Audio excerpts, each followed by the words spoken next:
Hello my dear friends. तो चलिए आज हम शुरुआत करने वाले हैं क्लास 12 फिजिक्स का कूलाम का नियम। कूलाम का नियम यह परीक्षाओं की दृष्टि से सबसे मोस्ट इम्पोर्टेंट क्वेश्चन है, क्योंकि यह परीक्षाओं में प्रत्येक वर्ष पूछ लिया जाता है। क्या पूछा जाता है? ये प्रत्येक वर्ष का जो डेरिवेशन होता है, डेरिवेशन पूछ लिया जाता है, या इसका जो परिभाषा होता है वो परिभाषा भी पूछा जाता है, और इसका डेरिवेशन दोनों एक साथ पूछ लिया जाता है। सबसे ये मोस्ट 100% इम्पोर्टेंट है परीक्षा की दृष्टि से। तो चलिए आज हम देखेंगे कूलाम का नियम, हमारा आसानी से समझेंगे कूलाम का नियम क्या है हमारा। तो चलिए हम देखते हैं कूलाम का नियम हमारा क्या कहता है। तो कूलाम का नियम कहता है कि किन्हीं दो स्थिर, कोई दो स्थिर आवेश है। देखिए लिख लेते हैं यहाँ पर क्या है, कोई दो स्थिर आवेश है। तो मान लीजिए ये एक आवेश Q1 मान लेते हैं, और इसके बीच की दूरी, और ये क्या मान लेते हैं, Q2 आवेश मान लेते हैं। ये क्या है, मान लीजिए ये Q1 आवेश है और ये क्या है, Q2 आवेश है, और इनके बीच की दूरी मान लेते हैं क्या है, R है। क्या मान लिए, इनके बीच की दूरी R है। तो यही से हमारा परिभाषा पता हो जाएगा। देखिए कैसे होगा कि किन्हीं दो स्थिर, दोनों स्थिर होना चाहिए, दोनों आपस में गतिशील आवेश नहीं होना चाहिए। अगर दोनों आपस में गतिशील आवेश होगा तो इस कूलाम का नियम का पालन नहीं करेगा। इसलिए क्या होना चाहिए, दोनों स्थिर होना चाहिए। तो क्या बोलते हैं हम कि किन्हीं दो स्थिर आवेशों के बीच लगने वाला आकर्षण या प्रतिकर्षण, इसमें केवल आकर्षण बल नहीं लगेगा। इससे जो पहले हम 11th में पढ़े हैं गुरुत्वाकर्षण का नियम, न्यूटन के सार्वत्रिक गुरुत्वाकर्षण का नियम, उसमें क्या होता था कि बस यही होता था, बस उसी का नकल किसने किया, कूलाम ने किया। तो उसमें बोलता था कि किन्हीं दो स्थिर पिंडों, बोलता है किन्हीं दो पिंडों के बीच लगने वाला आकर्षण बल, बस उसमें प्रतिकर्षण बल नहीं होता था, क्या होता था, आकर्षण बल होता था। किन्हीं दो पिंडों के बीच लगने वाला आकर्षण बल उन दोनों पिंडों के द्रव्यमानों के गुणनफल, उसमें क्या होता था, द्रव्यमान लिया था, और द्रव्यमानों के गुणनफल एवं उसके बीच की दूरी के वर्ग के व्युत्क्रमानुपाती होता है। तो यही हम क्या बोला कि न्यूटन के सर्वाधिक गुरुत्वाकर्षण का नियम यही होता है। अब उसी का नकल क्या किया, कूलाम ने किया। तो कूलाम ने किया Q1 और Q2 दो आवेश लिया, और उनके बीच की दूरी मान लिया R, कुछ मान लिया R है। तो क्या बोला, किन्हीं दो स्थिर आवेशों के बीच लगने वाला आकर्षण या प्रतिकर्षण बल। देखिए किन्हीं दो स्थिर, इसमें दोनों आवेश लगेगा, आकर्षण भी लगेगा और प्रतिकर्षण भी लगेगा। क्यों? क्योंकि इसमें दोनों आवेश अगर निगेटिव है और या दोनों आवेश पॉजिटिव है या निगेटिव है, तो क्या लगेगा, दोनों आवेश अगर समान है तो उसमें लगेगा प्रतिकर्षण बल, और दोनों आवेश मान लीजिए ये निगेटिव है और ये पॉजिटिव है, तो इसमें क्या लगेगा, आकर्षण बल लग गया। तो इसलिए इसने बोला कि किन्हीं दो स्थिर आवेशों के बीच लगने वाला आकर्षण या प्रतिकर्षण बल उन दोनों आवेशों के गुणनफल के समानुपाती एवं उनके बीच की दूरी के वर्ग के व्युत्क्रमानुपाती होता है। उसी को क्या कहते हैं, उसी को कहते हैं कूलाम का नियम कह देते हैं। आसान तरीके से हम बताएं। अब चलिए इसको लिख लेते हैं, जो बोले अभी लिख ले, उसको लिख लेते हैं। क्या लिख लेते हैं, तो लिखेंगे कूलाम के नियमानुसार क्या लिखेंगे, कूलाम के नियमानुसार किन्हीं दो स्थिर आवेशों, क्या लिखेंगे, किन्हीं दो स्थिर आवेशों के बीच लगने वाला, क्या लिखेंगे, किन्हीं दो स्थिर आवेशों के बीच लगने वाला आकर्षण या प्रतिकर्षण, क्या लिखेंगे, प्रतिकर्षण बल, आकर्षण या प्रतिकर्षण बल, किन्हीं दो स्थिर आवेशों के बीच लगने वाला आकर्षण या प्रतिकर्षण बल उन दोनों आवेशों क्या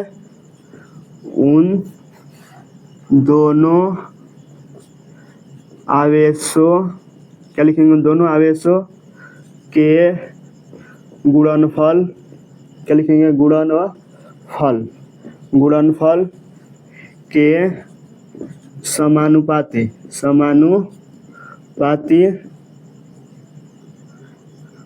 एवं, क्या लिखेंगे, एवं उनके बीच की दूरी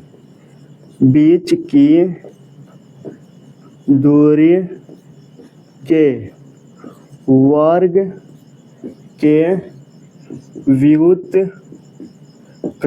के व्युत्क्रमानुपाती होता है ना। क्या लिखेंगे, उनके बीच की दूरी के वर्ग के व्युत्क्रमानुपाती होता है। इस तरह हम क्या लिख लिए, ये तो हम लिख लिए, इसकी जो परिभाषा है वो लिख लिए। अब चलिए इसको जो गणितीय रूप में हो उसको लिख लेते हैं। क्या हो जाएगा, कूलाम के नियम अनुसार किन्हीं दो स्थिर आवेशों के बीच लगने वाला आकर्षण या प्रतिकर्षण बल, यानी क्या हो जाएगा, F आकर्षण या प्रतिकर्षण बल, उन दोनों आवेशों के गुणनफल। तो Q1 और Q2 दो आवेश क्या है, Q1 और Q2 है, तो दोनों आवेशों के गुणनफल के समानुपाती क्या हो जाएगा, समानुपाती, एवं उनके बीच की दूरी के वर्ग के, बीच की दूरी यानी r के वर्ग के व्युत्क्रमानुपाती होता है, उसे क्या कहते हैं, कूलाम का नियम कहते हैं। तो ये हो गया F समानुपाती Q1 Q2 बटे r स्क्वायर। इस तरह हम क्या लिख लेंगे, इसका गणितीय रूप है, यह क्या है, परिभाषा है। तो चलिए अब यहाँ से क्या हटाएंगे, अब जो समानुपाती का चिन्ह हटाते हैं तो कोई स्थिरांक रखेंगे ना, तो इस कूलाम ने बताया कि क्या स्थिरांक रखेंगे, 1/4 पाई एप्सिलॉन नॉट, वो अब समानुपाती स्थिरांक रखेंगे। तो चलिए हम उसको रख लेते हैं, समानुपाती हटाकर क्या करेंगे, क्या हो जाएगा, F बराबर क्या हो जाएगा, 1/4 पाई एप्सिलॉन नॉट इंटू क्या हो जाएगा, Q1 Q2 बटे में r स्क्वायर। ये एप्सिलॉन नॉट, अब समानुपाती हट गया तो क्या बच गया, 1/4 pi epsilon not into Q1 Q2 बटे में r स्क्वायर। इस तरह हो गया ना। अब चलिए यहाँ से इसका, ये तो पता है कि F क्या है, बल है, और 1/4 पाई एप्सिलॉन नॉट का मान होता है 9 इंटू 9, 10 के पावर में 9 होता है, और ये क्या है, Q1 और Q2 दोनों एक आवेश है, और r स्क्वायर क्या है, उनके दोनों आवेशों क्या है, बीच की दूरी है। इस तरह ये तो पता है आपको। तो चलिए अब यहाँ से 1/4 पाई एप्सिलॉन नॉट का यूनिट क्या होता है वो निकालेंगे, और F का तो यूनिट जानते ही है, और Q1 Q2 r का यूनिट तो जानते हैं। तो चलिए 1/4 पाई एप्सिलॉन नॉट का क्या यूनिट होता है, चलिए निकालते हैं। पहले लिख लेते हैं 1/4 पाई एप्सिलॉन नॉट बराबर क्या होता है, 9 गुणे 10 के पावर में 9 न्यूटन इंटू मात्रक क्या होता है, न्यूटन इंटू मीटर स्क्वायर प्रति कूलाम स्क्वायर। इस तरह हो जाता है ना, न्यूटन इंटू मीटर स्क्वायर प्रति कूलाम स्क्वायर हो जाता है। और यहाँ से जो एप्सिलॉन नॉट क्या है, एप्सिलॉन नॉट निर्वात या वायु में क्या है, वैद्युतशीलता है। तो चलिए एप्सिलॉन नॉट मान का भी निकालते हैं। एप्सिलॉन नॉट बराबर क्या होता है, निर्वात या वायु में, निर्वात या वायु में वैद्युत क्या, निर्वात या वायु में वैद्युतशीलता होता है ना, वैद्युतशीलता। तो लिख लेंगे यहाँ से एप्सिलॉन नॉट का मान क्या होता है, 12 पॉइंट क्या होता है, 8.85 गुणे 10 की पावर -12, और इसका मात्रक क्या हो जाएगा, इसके उल्टा हो जाएगा, ठीक, कूलाम स्क्वायर प्रति न्यूटन इंटू मीटर स्क्वायर। ये का मात्रक कैसे निकालेंगे, चलिए हम देखते हैं हमारा मात्रक कैसे निकलेगा। देखिए इसी सूत्र से हम इन दोनों का मात्रक जो लिखे, कूलाम स्क्वायर प्रति newton into metre, newton into metre square प्रति कूलाम। मान लीजिए हमें ये सूत्र, हमें ये जो यूनिट है ये याद नहीं है, तो पेपर में जब भी ये इसका मान, ये 1 नंबर का विकल्पीय में पूछ लिया जाता है, और कभी पूछ लिया तो 1/4 पाई एप्सिलॉन नॉट का मान क्या होगा, तो हमारा जो ये यूनिट होगा ये लिखना जरूरी है। अगर ये नहीं लिखेंगे तो हमारा क्या हो जाएगा, ये क्वेश्चन गलत हो जाएगा। तो यूनिट अगर मान लीजिए हमें याद नहीं रहता है, तो हमें तो ये तो सूत्र पता ही है, तो हम इस सूत्र से हम आसानी से यूनिट ही ज्ञात कर सकते हैं।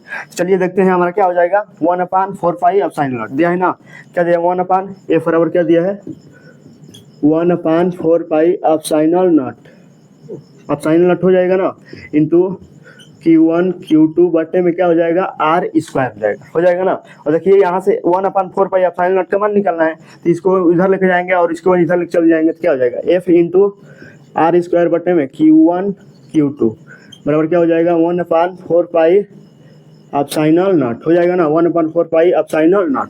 अब चलिए इसका मात्रक लिख लेंगे तो क्या हो जाएगा, 1/4 पाई एप्सिलॉन नॉट बराबर क्या हो जाएगा। देखिए F का मान क्या है, बल है, तो बल का मात्रक तो पता है क्या होता है, न्यूटन, तो न्यूटन को n से डिनोट करते हैं, और इनटू ये r क्या है, दूरी, यानी दूरी का मात्रक होता है मीटर, तो दूरी का स्क्वायर है तो मीटर का स्क्वायर बटे में क्या हो जाएगा, और Q1 Q2 तो दोनों आवेश है, तो आवेश इंटू आवेश के स्क्वायर क्या हो जाएगा, आवेश इंटू आवेश के स्क्वायर, आवेश का मात्रक क्या होता है, कूलाम होता है, तो कूलाम का स्क्वायर हो जाएगा, कूलाम का स्क्वायर। तो चलिए यहाँ से 1/4 पाई एप्सिलॉन नॉट बराबर क्या हो जाएगा, देखिए न्यूटन इंटू मीटर स्क्वायर प्रति कूलाम स्क्वायर हो जाएगा ना, न्यूटन इंटू मीटर स्क्वायर प्रति कूलाम स्क्वायर। इसको इस तरह भी लिखेंगे, कैसे लिख सकते हैं, देखिए 1/4 पाई एप्सिलॉन नॉट बराबर क्या हो जाएगा, न्यूटन इंटू मीटर स्क्वायर, और इसको पावर में -2 लिख लेते हैं। जब भी जो बट हर में होता है उसको जब अंश में लेकर जाते हो तो वो पावर में जो होता है उसको पावर में निगेटिव हो जाता है। ये क्या हो जाएगा, पावर में निगेटिव हो गया। इस तरह भी लिख सकते हैं, यही हमारा क्या हो जाएगा, यूनिट हो जाएगा। तो 1/4 पाई फाइनल नॉट का मान न्यूटन इंटू मीटर स्क्वायर प्रति कूलम स्क्वायर हो जाएगा। और चलिए आप फाइनल नॉट का भी मान यहाँ पर लिखे हैं और इसका भी यूनिट लिखे हैं। तो चलिए आप फाइनल नॉट का भी मान निकालेंगे। अब देखिए, अब फाइनल नॉट का मान निकालने के लिए इसको पलट देंगे। इसको जब अंश में लेके जाएंगे और एक को हर में लेके जाएंगे तो इसको भी पलटना पड़ेगा ना, इसको भी उलट देंगे इस तरह, कोई दिक्कत नहीं है उस तरह। चलिए यहाँ से ज्ञात कर सकते क्या हो जाएगा, 1/4 पाई अब फाइनल नॉट है तो क्या हो जाएगा। अब आप फाइनल नॉट का मान ज्ञात करना है तो 4 पाई क्या है, एक अचर है, तो अचर का तो यूनिट होता नहीं है। चलिए इसको क्या करते हैं, उलट देते हैं। तो क्या हो जाएगा, 4 पाई आप फाइनल नॉट बराबर क्या हो जाएगा, इसको भी उलट देंगे तो कूलम का स्क्वायर ऊपर चल जाएगा और न्यूटन इंटू मीटर स्क्वायर बटे में हो जाएगा। तो अब यहाँ से 4 पाई तो कैंसिल हट जाएगा या रहने दीजिए, 4 पाई रहता है तो क्या हो जाएगा, 4 पाई का मान मतलब कुछ नहीं होता है। 4 पाई आप फाइनल नॉट, 4 पाई क्या है, एक अचर है, तो क्या आप फाइनल नॉट का मान मात्रक निकलेगा यहाँ से। अब क्या हो जाएगा, फाइनल नॉट का मान कूलम के स्क्वायर, कूलम के स्क्वायर। अब ये बाटा में है तो ऊपर जाएगा तो अभी पता है पावर में निगेटिव हो जाता है, तो क्या हो जाएगा, n के पावर -1 और मीटर के पावर में -2 हो जाएगा ना। इस तरह यही हमारा क्या हो जाएगा, ये हमारा हो जाएगा एप्सिलॉन नॉट का यूनिट और ये हो जाएगा 1/4 पाई एप्सिलॉन नॉट की यूनिट। तो इस तरह हम यहाँ से ज्ञात कर सकते हैं ना, आसानी से ज्ञात कर लेंगे। चलिए इस तरह हमारे कूलम का नियम, बस कूलम का नियम अगर पेपर में पूछता है तो बस इतना आप लिख देंगे तो आपको फुल नंबर मिल जाएगा। ये लिखना आवश्यक नहीं है, ये तो हम बता दिए आपको, इतना लिखना आवश्यक नहीं है, ये लिख सकते हैं आप। और इतना लिखना आवश्यक क्योंकि तो हम बताए कि यूनिट इसका कैसे निकलेगा। आप यूनिट अगर याद नहीं ना हो तो यहाँ से ये यूनिट लिखने के लिए ये आप लिख सकते हैं। चलिए इस तरह हम कूलम का नियम पढ़ लिए। अब कूलम का नियम का जो सदिश स्वरूप होता है वो क्या होता है, चलिए हम उसको भी देखते हैं। क्योंकि कूलम के नियम के साथ साथ कभी कभी क्या पूछा जाता है परीक्षाओं में, कूलम के नियम का जो सदिश स्वरूप है वो बताइए। चलिए हम देख लेते हैं हमारा सदिश स्वरूप क्या होता है। तो चलिए देखते हैं हमारा कूलम का जो नियम का सदिश स्वरूप है वो क्या है। तो कूलम का नियम का सदिश स्वरूप है Coulomb's law in vector form. क्या बोलते हैं, Coulomb's law in vector forms बोलते हैं। इस तरह हम कूलम का नियम का सदिश स्वरूप कैसे देखेंगे। तो चलिए इसका जो पहला फिगर होता है वो देखते हैं। फिगर क्या है हमारा, तो फिगर बनाते हैं कुछ। देखिए मान लीजिए ये कोई आवेश है दो, क्या दो आवेश मान लेंगे ना, ये दो आवेश है, ये क्या है Q1 आवेश है। चलिए इसको, ये दो आवेश है, इस तरह ये क्या है, ये Q1 आवेश है और ये क्या है Q2 आवेश है। ये क्या है Q1 आवेश है और ये क्या है Q2 आवेश है। और Q1 के द्वारा Q2 पर लगाया गया बॉल, मान लीजिए Q1 है और Q2 हो गया ना, और Q1 के द्वारा Q2 पर लगाया गया बॉल क्या होता है, F12 होता है क्या होता है F1। Q1 के द्वारा Q2 पर लगाया गया बॉल क्या होता है, F21 होता है। जब Q1 के द्वारा Q2 पर जब बॉल लगाएंगे ना तो क्या हो जाएगा F21, क्योंकि Q2 पर लगा रहे हैं ना तो Q2 पर में यानी 21 हो जाएगा। और Q2 के द्वारा Q1 पर लगाया गया बॉल क्या होता है, Q2 के द्वारा Q1 पर लगाया गया बॉल क्या होता है F12, क्योंकि Q1 पर लगा रहे हैं यानी 1-2 हो जाएगा। तो Q2 के द्वारा लगा रहे हैं तो Q2 लास्ट में और Q1 फर्स्ट में हो जाएगा। तो Q2 के द्वारा Q1 पर लगाया गया बॉल क्या है F12 है। इस तरह हो गया ना। और चलिए Q1 के द्वारा कुछ दूरी होगा और Q2 के से कुछ दूरी होगा। तो मान लेते हैं Q1 से क्या है, हमें Q1 से R1 दूरी है, क्या है R1 दूरी मान लेते हैं। और Q2 से क्या मान लेते हैं, Q2 से क्या हो जाएगा R2 दूरी हो जाएगा, R2 हो जाएगा ना, तो R2 दूरी हो जाएगा। इस तरह R2 दूरी हो गई है। यहाँ से क्या मान लेते हैं, कोई बिंदु वो मान लेते हैं। तो क्या हो जाएगा Q1 पर कौन सा क्या दूरी काम करेगा, R1 बल F12 लग रहा है तो यानी दूरी भी क्या होगा R12 हो जाएगा। तो लिख लेंगे R12 दूरी क्या हो जाएगी, यहाँ से इस पर दूरी क्या लगेगा R12 हो जाएगा ना, R12 हो जाएगा। और Q2 पर बल क्या रख रहा है F21 यानी दूरी क्या हो जाएगा R21 हो जाएगा। यहाँ से लिख लेंगे क्या हो जाएगी, यहाँ से दूरी R21 हो जाएगा ना, R21 और बल रख रहा है F21। तो चलिए यहाँ से ये सदिश स्वरूप का जो फिगर है वो बना लिए। अब यहाँ से लिखेंगे वी नो डैट, हम जानते हैं, क्या जानते हैं, चलिए लिख लेते हैं वी नो डेट। हम क्या जानते हैं, चलिए देखते हैं कि कूलम का नियम हम पहले तो जानते हैं F बराबर 1/4 pi epsilon not into Q1 Q2 बटे में क्या हो जाएगा R स्क्वायर। ये हमारा क्या होता है कूलाम का नियम होता है। ये अभी पढ़े क्या होता है कूलाम का नियम होता है। तो चलिए यहाँ से कूलाम का नियम का ये क्या है अदिश है। अदिश स्वरूप है ना, हमको बनाना सदिश स्वरूप। सदिश में क्या करते हैं वेक्टर लेते हैं और R कैप से जो अदिश होता है उसको सदिश बनाने के लिए मान लीजिए ये दो मान लीजिए अचर है और इसको सदिश रूप बनाएंगे तो क्या हो जाएगा R कैप से इसको गुणा कर देते हैं, हो जाएगा ना, क्योंकि R कैप का मान तो 1 होता है तो R कैप के इस मान से गुणा कर देते हैं तो ये क्या बन जाएगा सदिश बन जाएगा। तो इसको भी R कैप से अगर गुणा कर देते हैं तो ये क्या बन जाएगा सदिश स्वरूप बन जाएगा। तो चलिए इसको पहले सदिश स्वरूप बना के हल करेंगे। क्या हो जाएगा यहाँ से F बराबर क्या हो जाएगा वेक्टर F लिख लेंगे ना, इसको सदिश स्वरूप बनाना है यानी वेक्टर F। ये तो अचर है तो अचर को उसी तरह रहने देंगे 1/4 pi epsilon not into Q1 Q2 बटे में क्या होता है R स्क्वायर। इसको किससे गुणा कर देंगे R कैप से गुणा कर देंगे तो R कैप से क्या कर देंगे मल्टीप्लाई हो गया। अब यहाँ से आगे कैसे लिखेंगे चलिए देखते हैं। तो देखिए यहाँ से हम 11th में पढ़े हैं कि अगर R कैप दिया तो R कैप का मान क्या होता है, चलिए लिख लेते हैं। चूंकि क्या होता है, चूंकि R कैप बराबर क्या होता है, R कैप बराबर क्या होता है वेक्टर R बटे मॉड में वेक्टर R। ये होता है ना वेक्टर R बटे मॉड में वेक्टर R। और हम R स्क्वायर का मान पता है, R स्क्वायर को क्या बोलते हैं 1/, मॉड में वेक्टर R का होल स्क्वायर ये बोलते हैं ना। R स्क्वायर का मान क्या होता है मॉड में वेक्टर R का स्क्वायर और R कैप का मान R वेक्टर बटे मॉड में वेक्टर R हो जाता है।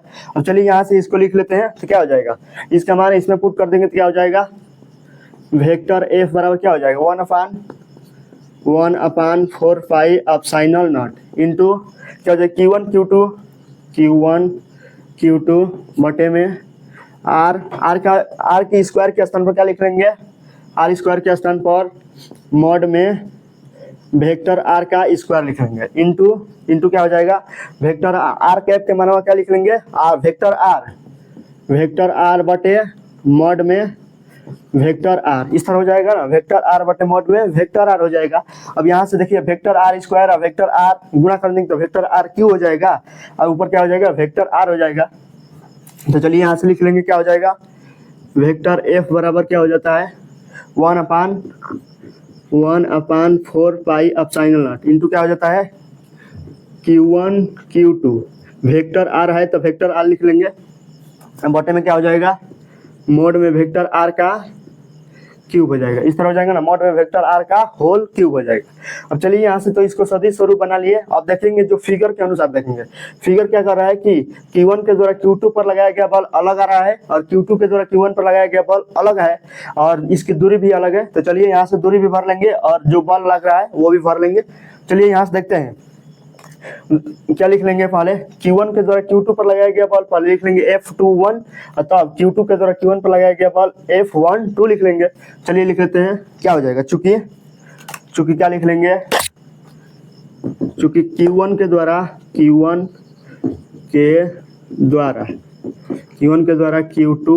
पर लगाया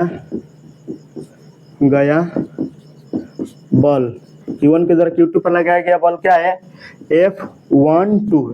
Q1 के द्वारा Q2 पर लगाया गया बल क्या है Q2 पर लगाया गया बल F21 है। F21 बराबर क्या हो जाएगा 1/4 पाई वेक्टर F21 हो जाएगा 1/4 पाई एप्सिलॉन नॉट। इसको वेक्टर के रूप में लिख सकते हो। चलिए लिख लेते हैं इसको क्या लिख लेंगे वेक्टर के रूप में क्या हो जाएगा 1/4 pi epsilon not into Q1 Q2 तो उसी तरह रहने देंगे क्योंकि हम ये दूरी में चेंजिंग कर रहे हैं। दूरी क्या है एक Q1 के द्वारा Q2 पर लगाया गया बल की दूरी क्या है R21 है। क्या लिख लेंगे यहाँ से बटे में R21 वेक्टर हो जाएगा ना बटे में R21 का होल क्यूब हो जाएगा होल क्यूब और ऊपर क्या रख लेंगे वेक्टर में R21 रख लेंगे ना क्योंकि R के स्थान पर क्या रखना है R21 रखना है क्योंकि Q1 के द्वारा Q2 पर लगाया गया बल लेकर रहे हैं। तो इस तरह हम निकाल लिए ये हो गया इस तरह। अब क्या निकाल लेंगे Q2 के द्वारा Q1 पर लगाया गया बल तो क्या लिख लेंगे Q2 के द्वारा Q1 पर लगाया गया बल Q2 के द्वारा Q1 पर लगाया गया बल तो वेक्टर क्या हो जाएगा वेक्टर F12 हो जाएगा। Q1 पर बल लग रहा है तो यानी 1 पहले होगा और 2 बाद में होगा, तो F12 हो जाएगा। F12 बराबर क्या हो जाएगा 1/4 pi epsilon not into Q1 Q2 तो उसी तरह रहेगा। और दूरी में चेंजिंग क्या करना है, जो वेक्टर R है उसको क्या करना है 1 2 कर देना है, क्योंकि बल जब F12 लग रहा है तो R भी वेक्टर R12 लगेगा। और बटे में क्या हो जाएगा मॉड में वेक्टर R12 का क्या हो जाएगा होल क्यूब हो जाएगा। इस तरह हम लिख लेंगे Q2 के द्वारा Q1 पर लगाया गया बल और Q1 के द्वारा Q2 पर लगाया गया बल हमें अलग अलग ज्ञात कर लिए ना। अब चलिए यहाँ से हमें वेक्टर F21 और वेक्टर F12 को हमें बराबर करना है। तो हम देखिए क्या करेंगे, अगर दोनों को बराबर करना है तो क्या करेंगे हम, चलिए यहाँ से देख लेते हैं। अगर दोनों को बराबर करना है तो मान लीजिए आप ये इसको देखिए वेक्टर R21 देखिए सब तो चेंज है, सब तो सेम है 1/4 पाई एप्सिलॉन नॉट बराबर है। और Q1 Q2 इसमें भी है। देखिए वेक्टर R21 है और इसमें वेक्टर R12 है, उल्टा है इसके। और ये क्या है वेक्टर R12 का होल क्यूब और वेक्टर R21 का होल क्यूब है, बस यही चेंज है ना। चलिए इसको देखते हैं हमारा क्या हो जाएगा। हम एक पढ़े कि यदि वेक्टर R12 दिया हो तो इसको किसके रूप में लिख सकते हैं वेक्टर R2। वेक्टर R12 को क्या लिख सकते हैं वेक्टर R2, इसमें से क्या हटाएंगे 1 को घटा देंगे, vector R2 minus vector R1 आ जाएगा ना, vector R2 minus vector R1 आ जाएगा। अब चलिए इसको कैसे इसके रूप में लिखने ना, जब वेक्टर R12 दिया ये हम पहले पढ़ चुके हैं, ये जो 11th में है ये हम 11th में पढ़ चुके हैं। ये नियम है कि यदि वेक्टर R12 दिया हो तो उसको किसके रूप में लिख सकते हैं vector R2 minus vector R1 के रूप में लिख सकते हैं, ठीक।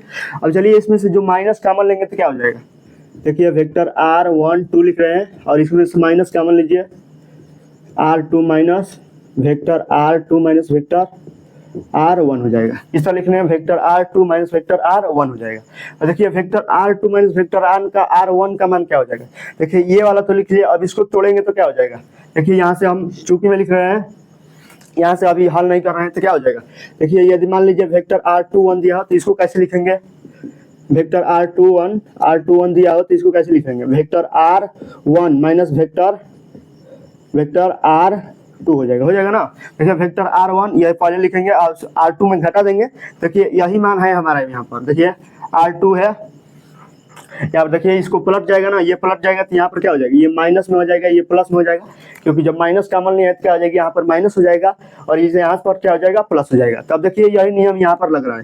देखिए R1 पर प्लस है तो R1 पर प्लस है ना प्लस, और माइनस है R2 पर तो माइनस है R2 पर, यानी किसके बराबर है R21 के बराबर है। ये वाला ये पूरा पद किसके बराबर है R21 के बराबर है, वेक्टर R21 तो लिख लेंगे। ये समझ में आ गया ना, तो इसको हटा देते हैं, लिख लेंगे यहाँ पर क्या लिख लेंगे वेक्टर R12 बराबर क्या हो जाएगा माइनस वेक्टर R21। अभी मैंने बताया वेक्टर R21 का मान यही ना है, vector R1 minus vector R2 किसका मान है वेक्टर R21 का मान है, क्योंकि पहला में से दूसरा घटाते हैं तो पहला में से दूसरा घटा दिए, इस तरह हो गया ना।